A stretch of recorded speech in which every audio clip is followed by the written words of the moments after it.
अमेरिकी राष्ट्रपति Donald Trump ने ईरान को स्ट्रेट ऑफ हॉर्मुज खोलने के लिए 48 घंटे का अल्टीमेटम दिया है। उन्होंने फिर चेतावनी दी है कि अगर ईरान नहीं माना तो उसे तबाह कर दिया जाएगा।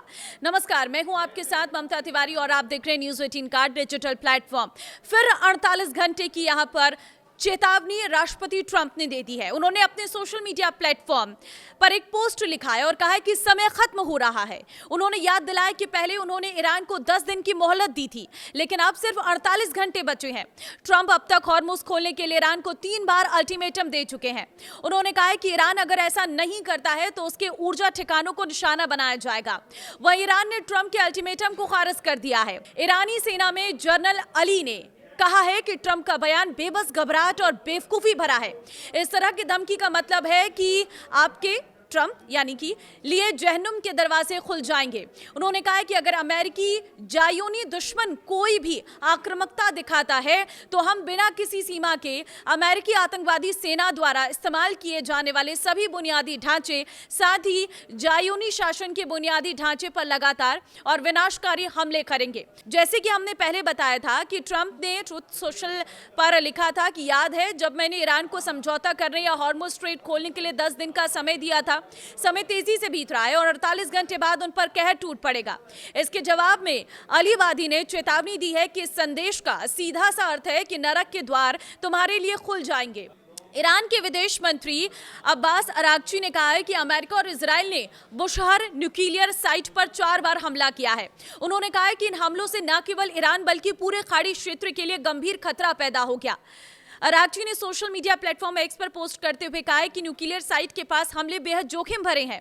उन्होंने कहा है कि यूक्रेन के जापोरिजिया न्यूक्लियर प्लांट को लेकर अंतर्राष्ट्रीय स्तर पर जो चिंता दिखाई जाती है, वैसी संवेदनशीलता बुशहर के मामले में नहीं दिख रही है। अरागची ने यहां तक कह दिया है कि पेट्रोलियम ठिकानों पर हमले इस बात का संकेत है कि रणनीतिक ढांचे को निशाना बनाया जा रहा। उन्होंने चेतावनी दी है कि ऐसे हमलों में पूरे खाड़ी क्षेत्र में अस्थिरता फैल सकती है। युद्ध में शनिवार का दिन अमेरिका के लिए सबसे मनहूस दिन रहा। बीते 24 घंटे में ईरान ने अमेरिका के F-16, F-15E, KC-135, MQ-9 drone समेत कई हवाई जाबाजों को मार गिराने का दावा किया है। और ये सब तब हुआ है जब अमेरिकी राष्ट्रपति डोनाल्ड ट्रंप कई बार दावा कर चुके हैं कि ईरान के सभी एयर डिफेंस सिस्टम उन्होंने तबाह कर दिए हैं। अमेरिका के लिए एक और बुरी खबर यह है कि ईरान में कल से उसका एक पायलट मिशन है। उसे ढूंढने के लिए युद्ध स्तर पर सर्च ऑपरेशन चलाया जा रहा है। वहीं ईरान ने भी उस पायलट को ढूंढने के लिए इनाम की घोषणा की है। ईरान ने खाड़ी देशों में टेक कंपनियों को टारगेट करने की वार्निंग भी दी थी। साथ ही 18 कंपनियों की लिस्ट भी जारी की थी। अब दुबई में ओरेकल पर हमले की बात वहां की सरकार ने मान ली है। युद्ध के 36वें दिन खाड़ी में ईरान का प्रकोप आज भी जारी है। इजराइल से लेकर बहरीन तक ईरानी ड्रोन और मिसाइल हमलों से त्राहिमाम करते दिखे। वहीं ईरान पर भी जवाबी हमला भरपूर हुआ। ईरान ने अपने दुश्मनों पर हमले की नई लहर शुरू की। उसके टारगेट पर इजराइल का तेल अवीव आया। बीते 24 घंटे में वहां बड़े पैमाने पर मिसाइल हमले हुए। क्लस्टर बमों से लैस मिसाइलों से अटैक हुआ। तेल अवीव के रिहायशी इलाकों में विस्फोट सुनाई दिया। इजराइल के नेगेव में एक फैक्ट्री पर ईरान का मिसाइल अटैक हुआ। नेगेव में भी विध्वंसक हमलों से कोहराम मचा। भयंकर विस्फोट से फैक्ट्री तबाह हो गई। पूर्वी तेल अवीव में रात के रॉकेट हमलों के बाद दिन तबाही का मंजर दिखा।